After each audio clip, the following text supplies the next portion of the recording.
So in this segment, we're going to be talking about the attempted kind of insurrection or act of violence or riots or whatever the hell you want to call it in the US of A. And we're going to be talking a bit about how Trump's kind of inspired it and some of the misinformation around it.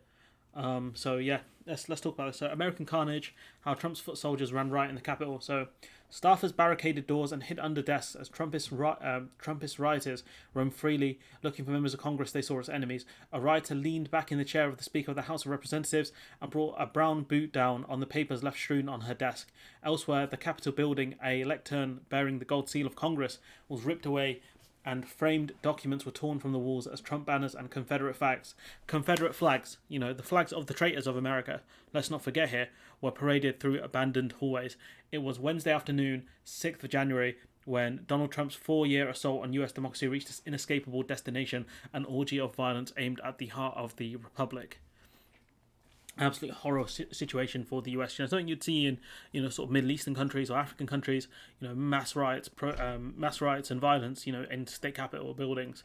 In the US of A. But if we talk about what some of the stuff Trump has done, let's look at this term here. What I think is pronounced stochastic terrorism. Something David Pakman talks about a lot, where the public demonization of a person or a group resulting in incitement of a violent act, which is statistically probable, but whose specifics cannot be predicted. So kind of what it means, I suppose, in my interpretation of it, is when you kind of incite violence against someone, but you don't do it in a massively direct way. It's a dog whistle, but Trump's turned it into a bit of a foghorn, where he's like, the election's been stolen, someone needs to do something about this is all rigged, someone needs to do something, Second Amendment people, where you at, when he says stuff like that, what he's doing is saying to his base, like, look, this is happening, something's happening, you guys need to do something, someone needs to do something, but he's not directly telling them, he wants them to do violence. He even, in a video he put out, which was deleted by Twitter, where he said was, you guys need to go home, but the election was stolen. And so what happens when you believe, you a Trumpist, you're a crazy person, believe that the election's been stolen? The kind of senators have betrayed Trump, apart from Ted Cruz and Josh Hawley. Imagine having those two on your team, God. And quite a few others. McConnell, they've abandoned Trump. Members of the House have abandoned Trump. So what do you feel in that situation? You feel like your only option is violence, and I don't have any sympathy for them. They're a bunch of lunatics, honestly. And so we keep going here. Insurrection, meaning revolting against civil authority. That's kind of what we saw. Scary stuff. Trump tells Capitol rioters to go home, but repeatedly pushes the false claim that the election was stolen, and says that the election was stolen, but you guys, you need to go home. Wink, wink. It's just shocking behaviour. We see even Priti Patel was saying stuff about this, condemning it to an extent, saying that, Trump has said the president's words had fueled the violence and he didn't do anything to de-escalate that. You're getting criticised by Priti Patel, big man. Priti Patel, big man. Embarrassing stuff here, keep going on. You can see the ransacked office of the Senate Parliament. You can see what these people have done. It's just insane. Keep going. The video of the Capitol of TikTok is crazy. People essentially laying siege to the Capitol building. No catapults or siege weapons needed. That's how easy it was for these people to do this.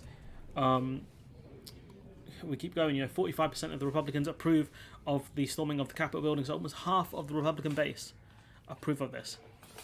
Now, you got to remember, I think Trump had a 90% approval rating amongst Republicans.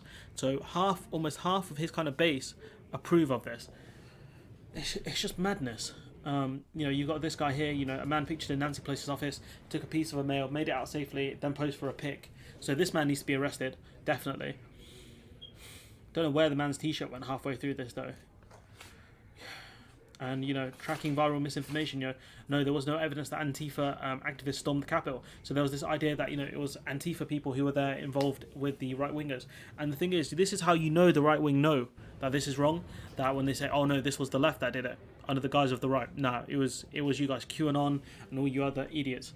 Embarrassing stuff here. We keep going, we've got this guy here, Brendan O'Neill, who's constantly on the BBC, absolute idiot, saying, don't exaggerate the threat of the Capitol riots. Bro, they could have killed a senator. They could have killed a senator or a member of the House. Let's not get twisted now. They could have killed someone. This was nasty anti-democratic mob, but I'm more worried about the anti-democratic elites. Which ones? Which ones, big man? Because I can tell you, these guys are a way bigger threat. in B-Tech Viking guy out here. Keep going. Luke Thomas saying that is the argument security forces went light today because they suspected MAGA chodes were likely armed and wanted to avoid some sort of wacko-ish scenario. So the solution was to let armed wackos into the building and potentially murder, our elected officials.